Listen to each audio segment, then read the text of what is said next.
Coach, bonjour. On se Bonjour. retrouve en ce début de semaine pour faire un retour sur la dernière journée, la 14e journée, entre l'AG Caen et l'AF Virois. On reviendra sur vos choix et on se projettera sur le prochain adversaire qui est l'AS Cherbourg. Mais si on revient sur l'analyse de la rencontre, avec du recul, j'imagine que vous avez pu revoir le match. Comment jugez-vous la défaite face à l'AF Virois? La défaite est, il me semble, en tout cas sur ce qu'on a pu voir, je dirais presque, cruelle, dans le sens où je pense qu'on ne mérite pas de perdre ce match-là. On aurait été déçus d'avoir fait un match nul parce que on a eu les occasions de mettre le 2-0 à plusieurs reprises. Même à un partout, on a eu les occasions pour mettre le 2-1. Et malheureusement, sur la fin de match, on est puni et on perd le match. Donc on aurait été déçus en faisant match nul et finalement on est extrêmement déçus de l'avoir perdu puisque ça accentue d'autant plus l'écart entre Vire et nous.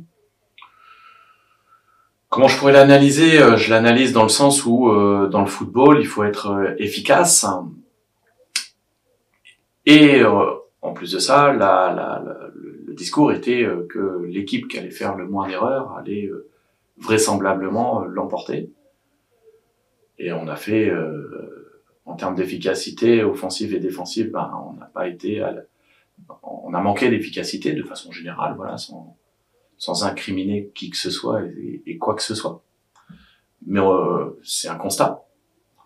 Et puis on a fait plus d'erreurs que l'adversaire, ce qui nous a punis. On a été punis parce que j'ai regardé le match, mais déjà à chaud, l'ensemble des observateurs laissaient penser qu'on avait plus d'occasions, qu'on avait eu aussi l'occasion de faire le break et de entre guillemets tuer cette rencontre.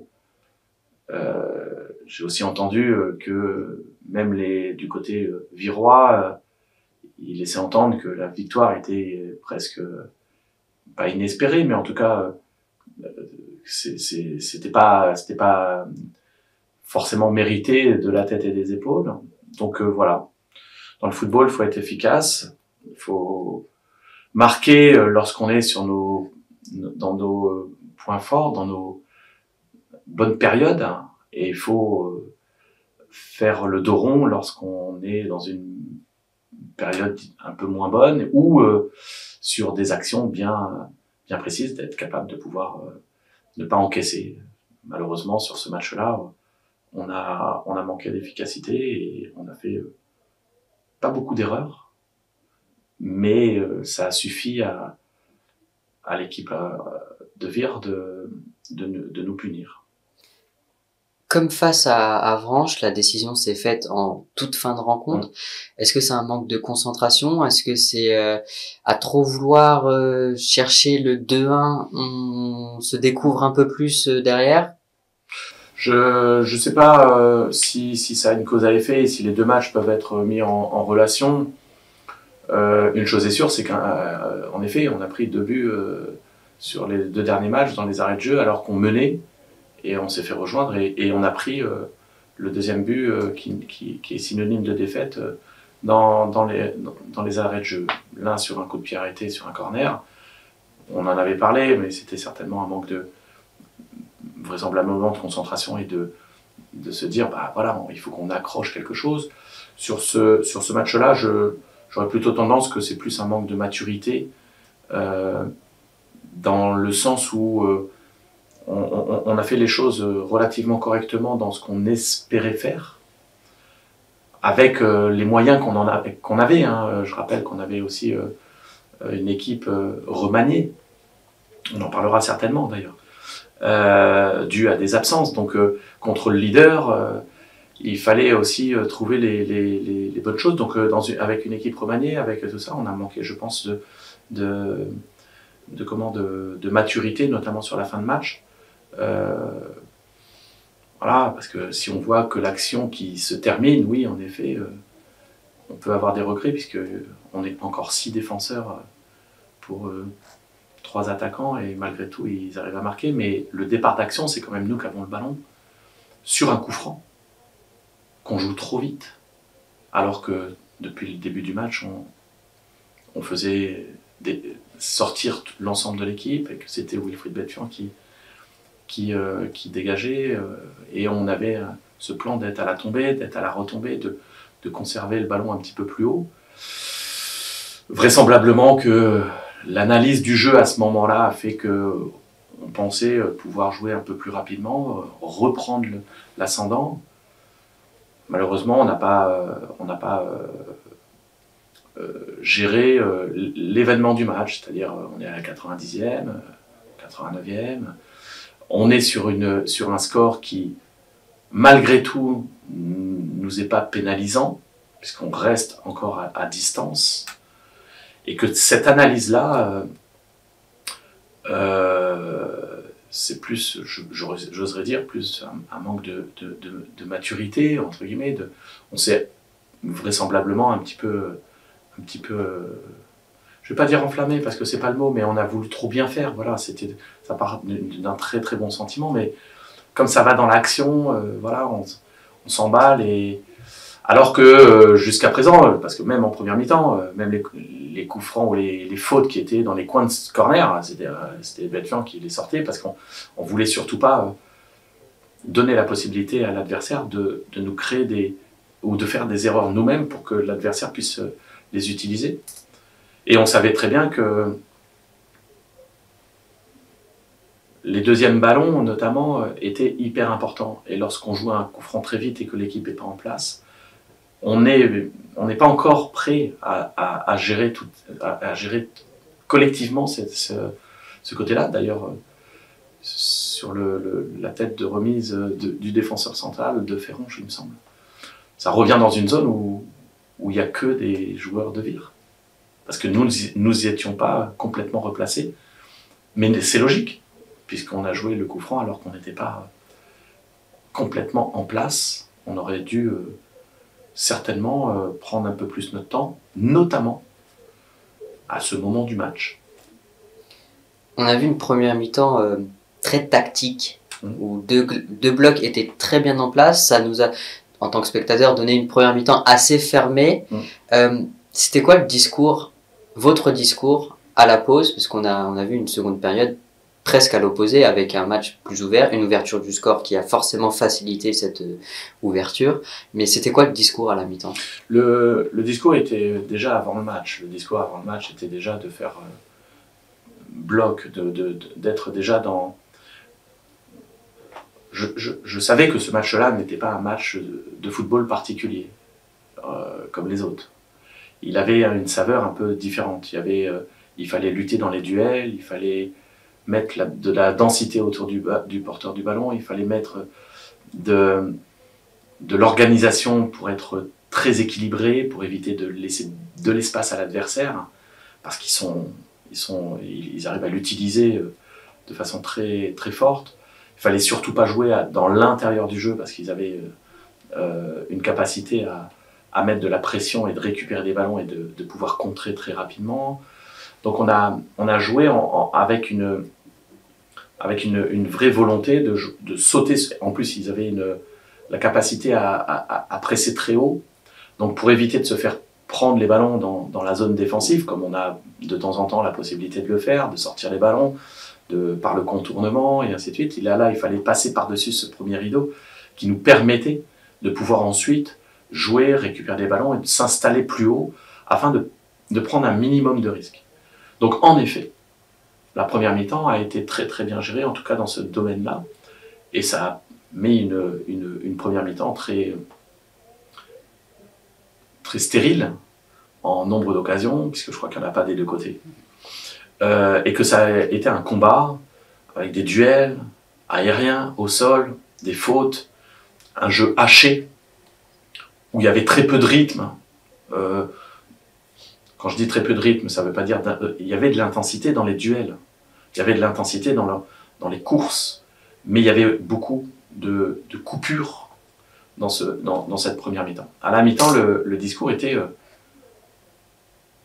vous voyez, c'est le match qu'on attendait. Et ça va s'ouvrir. Parce que on ne peut pas rester toujours sur cet esprit-là, le côté athlétique rentre en ligne de compte. Nous sommes prêts, nous, athlétiquement. On a travaillé dur pour être mieux physiquement. Et les quelques occasions, les quelques situations qu'on allait pouvoir se créer, parce que les lignes adverses vont pouvoir se distendre, et voilà, même si le match nul pour eux était un bon résultat, il fallait rester dans cet esprit-là, et qu'il y allait avoir des situations et des possibilités. Et très vite, oui, en effet, il y a eu une possibilité qui nous a permis d'ouvrir le score.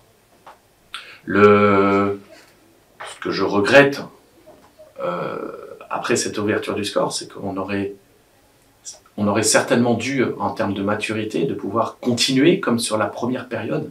C'est-à-dire de dire, voilà, maintenant qu'on a ouvert le score, on n'a plus rien à prouver, entre guillemets.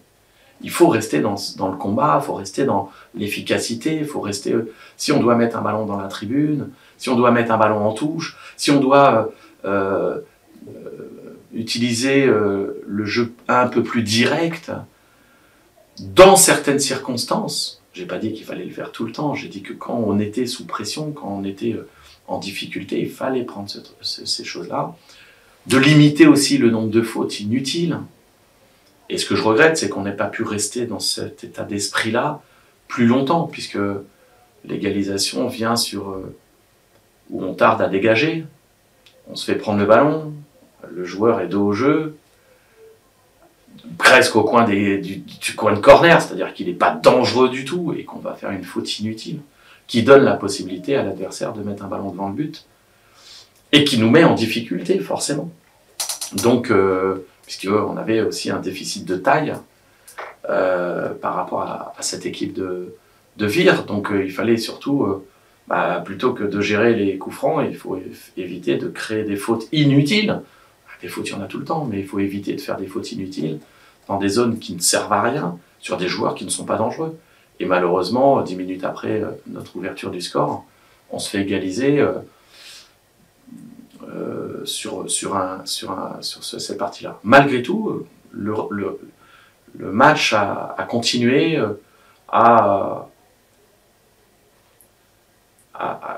donner des satisfactions sur l'état d'esprit, sur la volonté quand même d'essayer de forcer le destin, parce qu'on a même eu des occasions à un partout.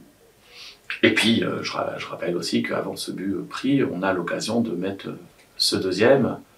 Et je pense que ça nous a aussi un peu grisé, parce qu'on a marqué, on a eu 3 occasions coup sur coup, qui nous auraient pu nous permettre de faire le break, et peut-être que ça nous a sorti un peu de notre philosophie d'être efficace et d'être dur dans ce qu'on avait prévu de faire, de jouer un peu plus direct, d'être un peu plus c'est peut-être un peu grisé, je le dis avec beaucoup de recul et beaucoup d'humilité, parce que j'aurais jamais...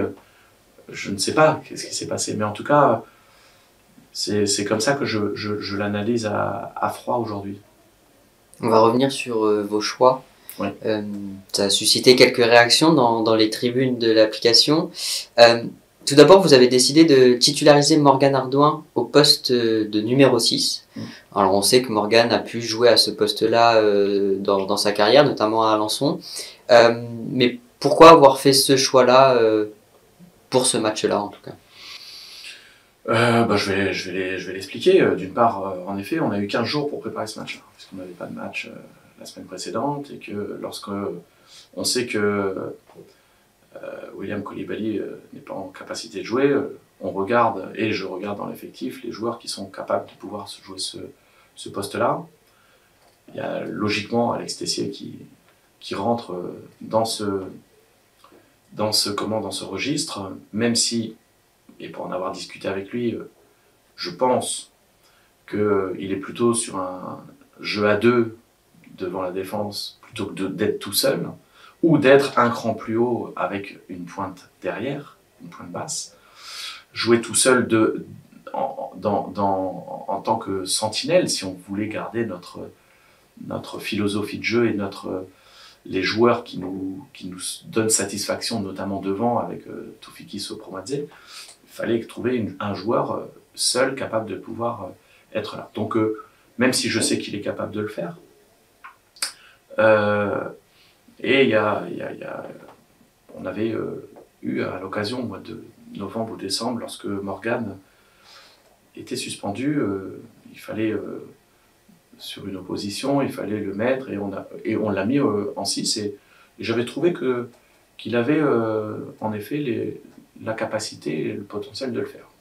Ça m'a été rappelé par mon staff et notamment par Félix Legreux qui me dit mais il y a aussi Morgan Ardouin qui est capable de jouer ce poste-là. Je dis ah oui c'est vrai en effet et on a pris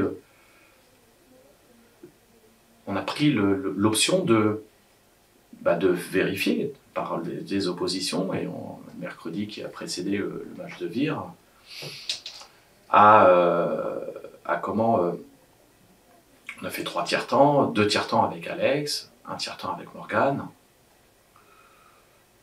Il nous a semblé, à moi, mais aussi en collaboration avec Félix qui était complètement d'accord avec ça, que l'équilibre était plus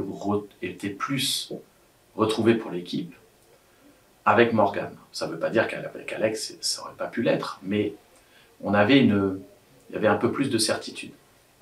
Si on avait joué Montgaillard, le problème ne se posait même pas. Alex jouait, et ainsi de suite.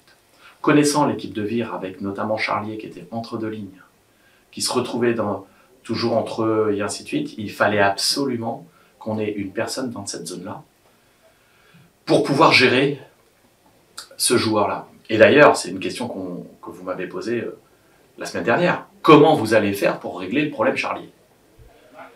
Et en effet, le fait d'avoir un joueur vraiment dans cette zone-là, qui équilibre, qui reste vraiment dans cette zone-là, un petit peu à l'image de Koulibaly lorsqu'il est là, alors qu'Alex se projette un petit peu plus et un peu moins en place, voilà, dans la notion d'équilibre. Il apporte d'autres choses. Il nous a semblé, je répète, que c'était la bonne solution. Et il y a une deuxième raison. C'est que de l'autre côté, dans le poste que j'abandonnais pour Morgan, le poste d'arrière droit, j'ai Alex Diaz, qui revient en forme et qui était parfaitement dans un profil pour prendre Kavinsky. Avec un registre qui pouvait l'étouffer dans le jeu. Ce que n'était pas forcément gagné si j'avais laissé Morgan dans ce rôle-là. Et on l'a vu, Morgan a été aussi, par moment, en difficulté sur son côté droit lorsqu'il joue contre des joueurs qui ont un registre de jeu. Voilà, on l'a vu à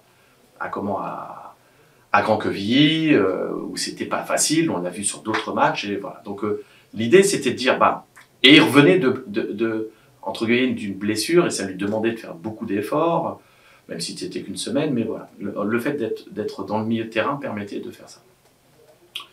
Et d'ailleurs, sur l'ensemble du match, tout ce que je pouvais imaginer s'est produit.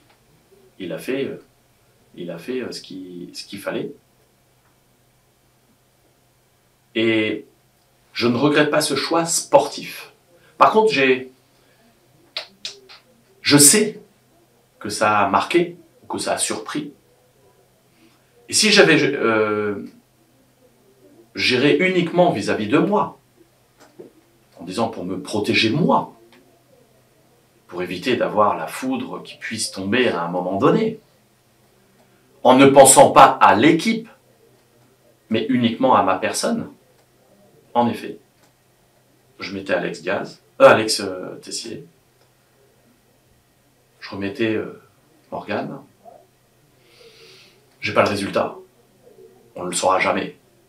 Mais même, je dirais même, par l'absurde, même si j'avais perdu, ou on avait perdu 3-0, on n'aurait pas remis en cause les choses et j'aurais été tranquille.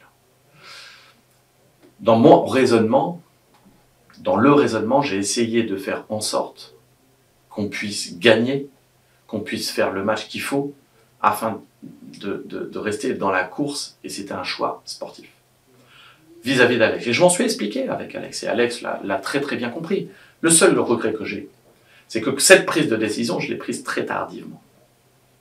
Parce que j'étais confronté à cette chose-là. Est-ce que je joue sur la partie affective pour me protéger, ou est-ce que je prends en compte le ressenti de dire j'essaye de mettre l'équipe qui pourrait embêter vire. Personne m'a dissuadé. Hein. Tout le monde était d'accord avec moi. Hein. Mis à part, je n'ai pas discuté avec les Human, mais j'ai vu que c'était pas le choix, mais c'était aussi parce que Morgan n'est pas aussi proposé dans les milieux de terrain et que peut-être qu'il y avait des gens qui auraient pu avoir cette réflexion-là. Et je l'ai prise très tardivement. La preuve, j'ai donné ma composition d'équipe, notamment sur l'organisation. J'avais aussi laissé entendre que la feuille de match, il fallait attendre parce que j'attendais. Et je regrette de ne pas avoir humainement, et là c'est quelque chose avec Alex, et ça c'est mea culpa. J'aurais dû lui dire que c'était pas une certitude, puisque lui, il s'est vu le seul dans l'effectif capable de jouer, mais il n'avait pas l'ensemble des tenants et des aboutissants. Et en effet, j'aurais dû, et je le regrette, aller le voir pour lui dire, bon, voilà, je ne sais pas, je réfléchis encore, il se peut que... Et voilà. Puisqu'au départ, je suis avec Alex. Je le fais jouer 2 tiers-temps sur les 3. C'est lui qui doit jouer. Je le répète, si c'est une autre équipe, il joue, c'est lui qui joue. Donc, la réflexion a été vraiment jusqu'au dernier moment. Jusqu'au dernier moment, elle a fait ça. Je le regrette pas, parce que au vu du match, aussi bien Alex Diaz que Morgan ont fait le match, et ils ont équilibré l'équipe. Donc, je pense que on va venir sur le remplacement et d'expliquer pourquoi. Voilà, c'était ma question justement. On va revenir sur le cas Alex Tessier qui rentre comme latéral droit. Ça a aussi surpris les observateurs. Pour certains, ça l'a mis en difficulté et ça a pu mettre l'équipe en difficulté. Déjà, est-ce que vous êtes d'accord avec cet avis? Et pourquoi cette décision de le mettre latéral droit alors qu'il y avait aussi Morgan Ardouin qui pouvait revenir à son poste? Tout à fait. Je pense que ça l'a pas mis en difficulté et ça n'a pas mis l'équipe en difficulté. Ça, j'en suis persuadé. Pourquoi je fais ce choix-là? Pour, à partir du moment où ça fonctionne bien au milieu de terrain, il n'y a aucune raison que je change le milieu de terrain, surtout à ce moment du match. Se retrouver, faire rentrer un joueur alors qu'on maîtrise, entre guillemets, ce secteur de jeu qui était essentiel contre Vire. Ça n'a pas de... Il n'y avait pas de sens. Le faire rentrer arrière droit est une décision, non pas par rapport à un choix tactique. Et ça, je le prends pour moi. J'aurais pas dû le faire rentrer. En tout cas sur ce poste. Sur ce poste-là. J'aurais pas dû. Pourquoi? Parce que on m'alerte que Alex Diaz a un carton, que l'arbitre l'a un petit peu dans le nez, et on me dit il faut le sortir. Moi je suis à un moment du truc, et j'ai toujours le temps de la réflexion avant de prendre à faire des choix. Et là ça insiste, où on me fait vraiment en disant tout ça. Et à ce moment-là je dis on fait le changement. On fait le changement, mais je sens que avec la seule réflexion pour moi de dire non, je veux pas terminer à 10. Sauf que je fais pas le changement lié à la tactique. Parce que pour moi, Alex devait rentrer au milieu de terrain pour remplacer Sopro ou Tufiki. Et éventuellement de finir avec Morgan, Hardouin, Tessier, Max Froidel, tout en gardant un attaquant de pointe. C'est comme ça que je vois la fin de match. Sauf que il y a des événements dans le match qui me poussent à faire un choix rapide, trop rapide, alors que j'ai pas eu le temps de la réflexion, puisque ça insiste. Il faut. Ouais. Et là, le seul truc que je pense là à ce moment-là, en effet, il faut pas qu'on finisse à 10. D'une part parce que il y a le match, mais il y a aussi les prochains matchs. Donc je fais le choix de sortir Alex Diaz. J'ai pas d'arrière droit. Donc, Alex est choisi pour rentrer. Il a joué 40 minutes à Dieppe, ça s'est plutôt bien passé. Il peut jouer. Il y avait la solution Morgan Hardouin, que je redécale, pour faire mettre Alex. J'explique. En sortant un joueur, je changeais de ligne. Puisque au milieu de terrain, je mettais du changement, et derrière, je mettais du changement. Alors que là, en mettant Alex Tessier, j'avais qu'un changement poste pour poste, et ça ne modifiait pas l'ensemble de l'équipe. Ce que je ne voulais pas, parce qu'on était dans une période où on était plutôt bien, et que je voulais surtout pas modifier cet équilibre qu'on avait gardé, ou en tout cas qu'on avait réussi à mettre en place, et conserver tout le long du match. Notamment au milieu de terrain. Mais, dans mon esprit, je le rappelle, je dis, il y a un moment, Sopromadze, Toufiki, il va peut-être falloir faire rentrer du 109, et j'avais Max Froidel, et c'est pour ça que sur le banc, il y a Max Froidel et Tessier, parce qu'il y avait la possibilité de changer, sans changer l'organisation ou l'équilibre d'équipe qu'on avait trouvé, mais pour apporter du 109, pour continuer à avoir cela.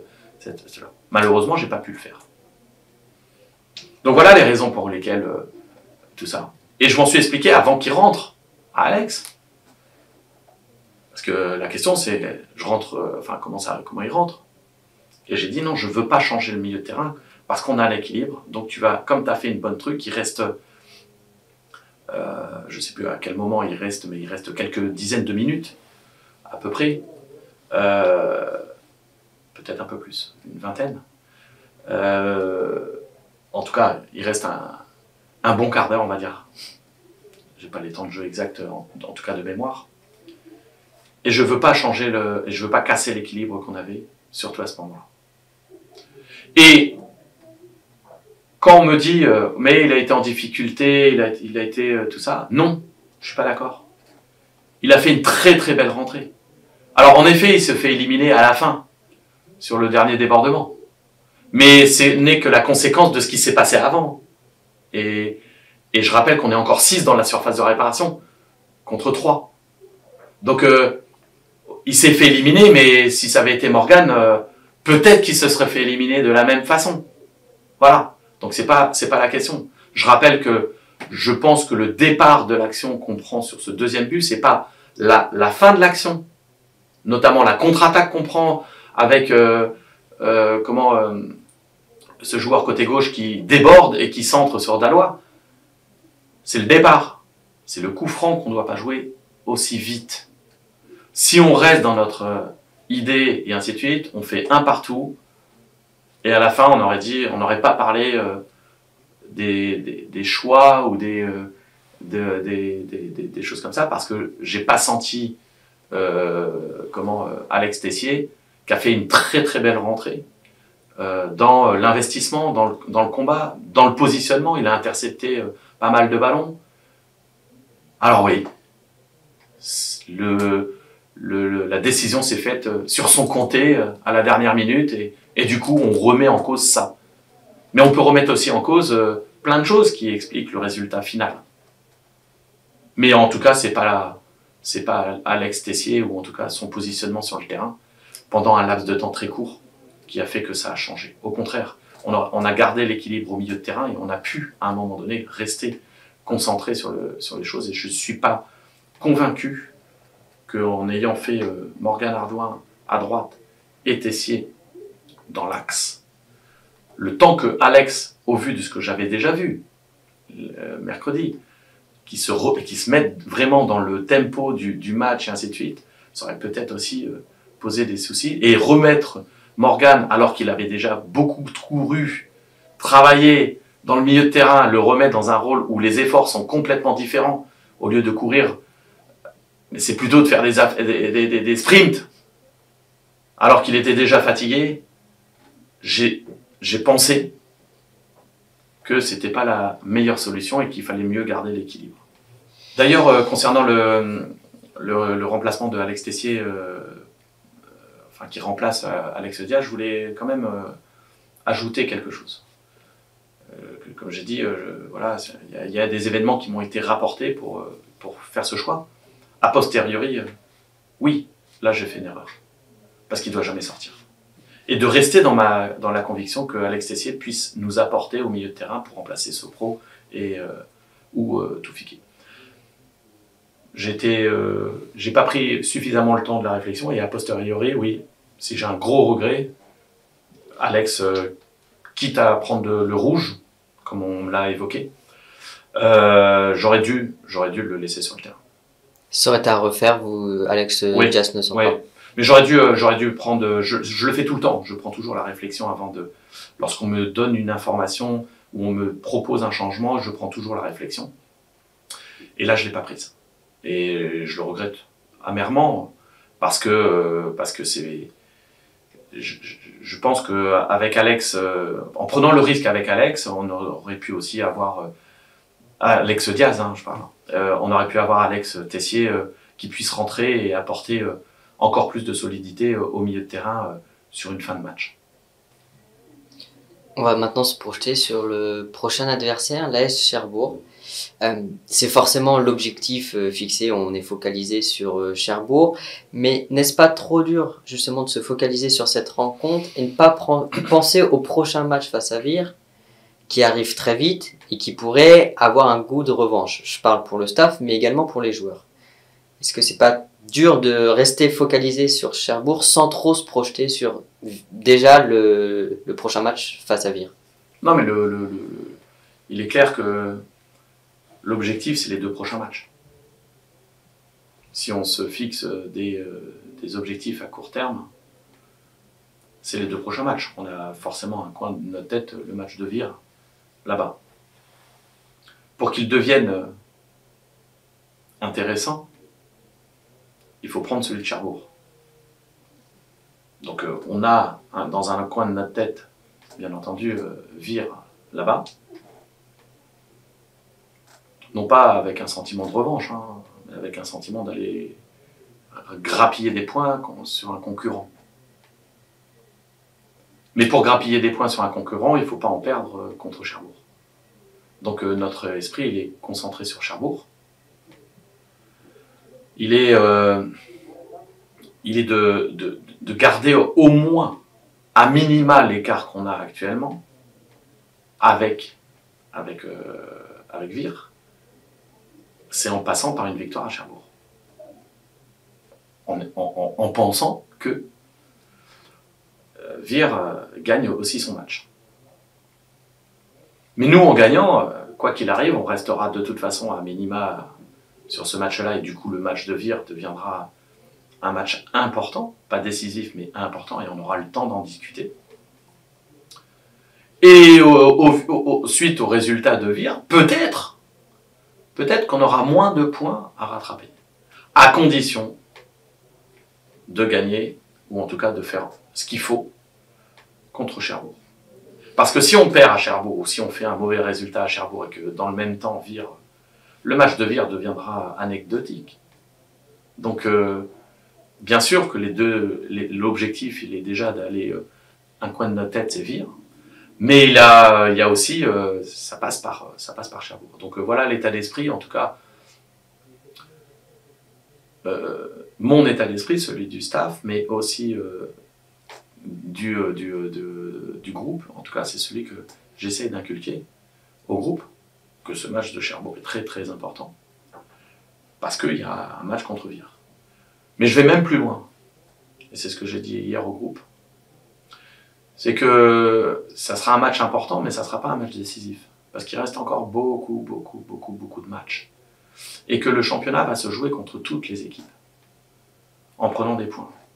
Si aujourd'hui on a pu être, ou si on peut être à ce niveau-là, c'est parce qu'on a gagné contre Caen-Quevilly, c'est parce qu'on a gagné contre Montgaillard, c'est parce qu'on a gagné contre Dives, c'est parce qu'on a gagné contre Quevilly, c'est parce qu'on a gagné contre Alençon. C'est pas parce qu'on a gagné contre Vire qu'on est là. Donc il faut prendre aussi ces matchs-là. Les deux, ils sont très importants parce qu'on sait que le mois de février était pour nous un mois presque, pas décisif, mais en tout cas très important pour la suite, où on sera à la fin du mois de février. Mais c'est pas parce qu'on sera bien placé au mois de février qu'il faudra banaliser le mois de mars et le mois d'avril. Il va falloir continuer à travailler, à gagner des matchs. Et inversement, c'est pas parce qu'on aura un écart important à la fin qu'on ne peut pas le rattraper sur les 2-3 derniers mois. Donc chaque match est un objectif, mais il reste encore beaucoup de points. Et comme j'ai toujours dit, il faut qu'on soit dans la course à 5 journées. À 5 journées de la fin, voilà, il faut qu'on soit encore dans la course. Donc ça passe par Cherbourg, Vire, et après on verra. Vous avez retrouvé vos joueurs hier à l'entraînement. A priori, bonne nouvelle, pas de blessés ce week-end. Mais dans quel état d'esprit avez-vous, vous avez parlé d'état d'esprit tout à l'heure, mais quand ils sont arrivés à l'entraînement, dans quel état abattus, motivés, revanchards, dans quel état d'esprit vous les avez retrouvés? Déçus, forcément. Déçus, avec un sentiment, presque avec un peu de regret. Parce qu'on fait le match qu'il faut. Parce que il n'y a pas grand chose à dire, bah ouais, on n'a pas joué, on n'a pas été à la hauteur, ou l'équipe était largement meilleure que nous, et voilà. Non, on a le sentiment, comme je le disais en début d'interview, que même avec le match nul, on aurait été frustré et déçu. Parce qu'on aurait eu peut-être le sentiment d'avoir pu le gagner. Donc ils étaient dans le même état d'esprit. On va faire une semaine d'entraînement. On va essayer de changer un petit peu certaines choses pour essayer de décharger mentalement. Parce que c'est important. D'aborder le match peut-être... d'aborder cette semaine peut-être avec un contexte un petit peu différent. Il faut retrouver les ressorts qui nous permettent de rebondir et de ne pas s'apitoyer sur son sort et de se dire ah ouais, c'est perdu, c'est machin, et ainsi de suite. Non, il reste encore beaucoup de matchs. Moi, je suis persuadé qu'on a les moyens de gagner encore beaucoup de matchs d'ici la fin de saison. Encore faut-il qu'on soit tous concernés, solidaires, ensemble, unis, tous. Les grandes équipes ou les grands clubs, c'est pas dans la déception et quand il y a un petit accroc, et ils sont tous unis. L'institution est plus forte. Voilà. Et nous, aujourd'hui, en tout cas, c'est ce que j'essaie de faire passer comme message, c'est que c'est toujours dans les petits moments où les résultats sont pas très bien qu'on essaye de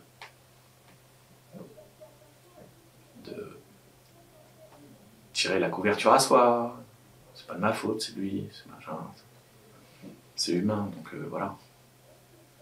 Et là, il faut que, en tout cas, c'est mon rôle, de faire en sorte que tout le monde soit uni. Tout le monde soit derrière le projet, derrière les choix. Je rappelle quand même que quand on va à Dieppe et qu'à la 40e on prend un rouge et que derrière on est obligé de jouer à 10 contre 11, bah voilà, les joueurs ils ont fait confiance au discours du coach à la mi-temps en disant on va jouer comme si, ça va se passer comme ça. Et à la sortie c'est exactement ce qui s'est passé, et à la sortie on a gagné. Donc j'essaye de faire aussi en sorte de dire c'est pas le moment de se désunir, qu'il y ait une cassure, qu'il y ait des petites failles où chacun essaye de s'y engouffrer. Parce que si c'est ça, en effet, ça sera beaucoup plus difficile de pouvoir aller au bout de nos objectifs. Moi, mon rôle est de faire en sorte que tout le monde tire dans le même sens, soit derrière chacun. Voilà. On va en tout cas faire en sorte, et c'est pour ça que cette semaine va être aussi un élément important pour remettre un petit peu l'église au milieu du village, de se reconcentrer sur ce qu'on a envie de faire, ce qu'on veut faire, ce qu'on est capable de faire, ce qu'on a déjà fait. C'est pour ça qu'on est là-haut. Et de laisser de côté ce côté, voilà. Moi, je prends mes responsabilités, voilà, j'ai expliqué les choix. Ils sont peut-être pas partagés par tous, mais en tout cas, ils sont cohérents. En tout cas, ils ont une explication. Je fais pas machin, mais il faut que tout le monde puisse aussi assumer ses responsabilités, à être derrière les choses, voilà, d'avoir une ligne de conduite, d'être droit dans ses bottes, de faire confiance aux hommes et de se dire on y va. Et moi je suis persuadé qu'on est capable, on l'a fait, on l'a démontré. Et on l'a encore démontré sur ce match-là. On a montré un état d'esprit hors pair. On a montré une force de caractère hors pair. À Dieppe encore plus. Voilà, donc je suis pas inquiet, mais je profite de ce moment-là pour, voilà, c'est toujours dans ces petits moments de doute ou de déception que on cherche à la petite bête ou les raisons pour lesquelles, machin, et ainsi de suite. Non, on travaille dur depuis le début, on travaille fort, on a les résultats qu'on a, il faut continuer, voilà, et on va réussir, dans un premier temps ce week-end, mais je rappelle que les objectifs, en tout cas à court terme, ça sera les 2 prochains matchs. Pour terminer cette interview, je vais vous poser une question de la part des Human. Vous avez déjà répondu à quelques-unes de leurs interrogations dans les tribunes. Je vais retenir une question, c'est celle de Funch qui nous demandait des nouvelles du groupe au sens large et surtout des joueurs qu'on voit moins en ce moment, qui sont plus sur le banc ou même avec l'équipe réserve. Restent-ils motivés? Sont-ils prêts à répondre présent en cas de besoin? Oui, il y en a pas énormément finalement, parce que là je crois que ce week-end, sur les 16, il y avait 17 joueurs qui étaient susceptibles de pouvoir être sur la feuille de match en équipe première, donc il y avait Emilien Cramoisan qui a fait les frais du choix d'avoir le deuxième gardien sur le banc. Mais il est toujours motivé. Moi, j'ai été voir encore le match de la réserve. Voilà, je passe mon temps à voir les matchs, à voir les joueurs, à avoir une observation objective de ce que je vois. Donc voilà, je suis au quotidien aussi à observer. Je le sens en manque de confiance, forcément, puisqu'il a fait un bon début de saison. Il a été un petit peu perturbé par des blessures. Il a eu un peu moins de réussite ensuite dans ses performances. En tout cas, ses performances ont été en dents de scie. Aussi bien sur la longueur que sur tout ça. Mais il revient avec une envie. Mais il a, bien entendu, au vu du fait qu'il joue moins, qu'il fasse moins partie du groupe, il a perdu aussi un petit peu de sa confiance. Il va revenir, il fait partie intégrante du groupe. Il va, en tout cas, moi je ne le considère pas comme un joueur qui ne pourra plus jouer en équipe première. Il a toute ma confiance. Mais je suis aussi dans l'obligation de faire aussi en sorte de mettre l'équipe la plus équilibrée, la plus performante sur le terrain. Et malheureusement, Emilien n'est pas encore en capacité d'avoir retrouvé pleinement ses moyens. Concernant les autres, avec les suspensions qui étaient là, ils peuvent pas jouer, donc c'est pas gênant, ils sont motivés, ils vont revenir, et ça a permis à ceux qui jouaient un petit peu moins d'être dans le groupe et de pouvoir aussi participer au match, notamment contre Vire, et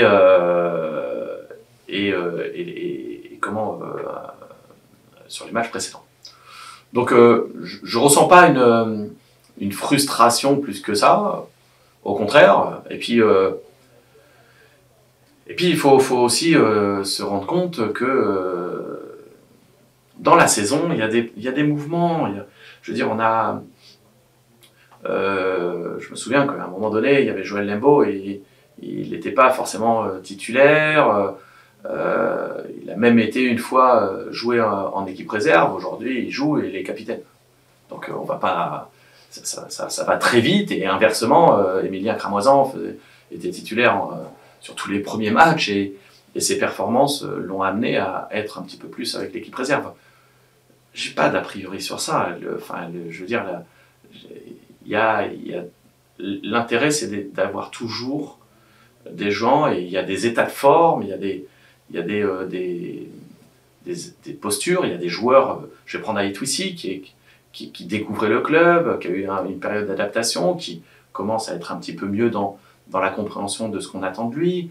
Donc voilà, il commence à venir. Je prends l'exemple de Younes Kadir. Younes Kadir qui sur les 11 premiers matchs a été 10 fois remplaçant, alors qu'il était performant lorsqu'il rentrait, il marquait des buts, il était très performant. Il a travaillé, il s'est investi, et aujourd'hui il est un petit peu plus, parce qu'il y a une place qui est en train de se libérer. Hop, il a fait son mea culpa aussi en disant à droite aussi je pourrais y jouer, je vais m'appliquer à travailler aussi dans ce sens-là pour pouvoir. Et bien, ça fait 2 matchs qu'il est titulaire. Alors ça ne veut pas dire qu'il va être titulaire jusqu'à la fin de saison, mais voilà, Romain Gossenet, avec qui j'ai discuté encore hier, et qui avait été très longtemps remplaçant, a rentré quelques minutes par-ci par-là, parce qu'il y avait Kevin. Là, il trouve une place de titulaire, il fait un bon match, dans l'investissement, dans tout ça, ça lui a fait extrêmement plaisir, et je lui ai fait part de ma satisfaction, notamment de sa performance. Donc, j'ai pas l'impression, et puis le turnover a fait aussi, durant un moment donné, même si on me l'a reproché, ça a permis aussi à concerner tout le monde. Et aujourd'hui, j'ai pas le sentiment qu'il y ait des joueurs qui se sentent complètement exclus, ou qui se disent « j'aurai jamais ma chance ». Les seuls qui pourraient avoir ce sentiment-là, ça reste les jeunes joueurs qu'on a fait monter dans le groupe afin qu'ils puissent apprendre. Mais ils sont pas prêts aujourd'hui à postuler de façon ferme et définitive à une place de titulaire ou une place dans le groupe. Ils sont là pour prendre de l'expérience, progresser, et il y en a qui le font très très bien. Benjamin Beaufils progresse à une vitesse grand V, parce qu'il écoute et tout ça. D'ailleurs, ça se voit dans ses performances avec l'équipe réserve. Donc, j'ai pas le sentiment, pour répondre à la question de façon plus directe, j'ai pas le sentiment que certains joueurs puissent avoir ce sentiment de frustration ou de dire je jouerai jamais, ou j'aurai jamais ma chance, et ainsi de suite. J'oserais dire, même Max, avec qui on a longuement discuté,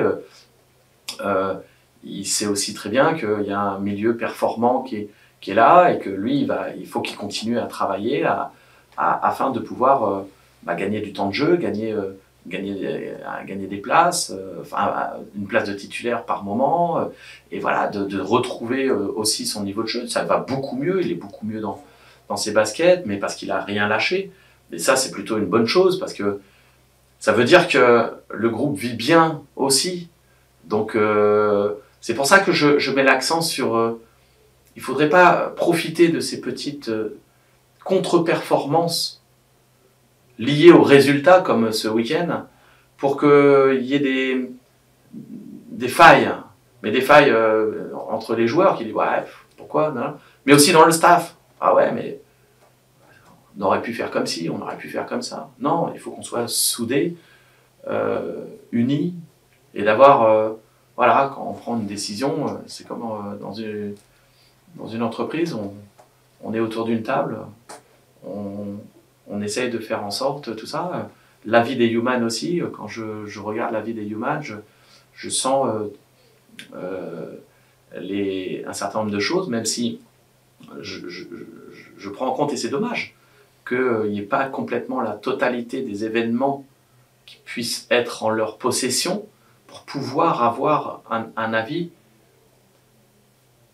un peu plus objectif, notamment sur la partie raisonnement ou cohérence et ainsi de suite, ou affective, des événements qui se sont passés dans le truc. Et forcément, ça amène par moments des petites réflexions, des petites divergences. Mais en termes les joueurs, j'ai le sentiment que, en tout cas, je suis de nature positive, j'ai le sentiment qu'il y a l'envie de donner le meilleur de soi-même, et on le voit dans le comportement. Et je prends les 2 derniers matchs, je le vois dans le comportement. Ça se sent.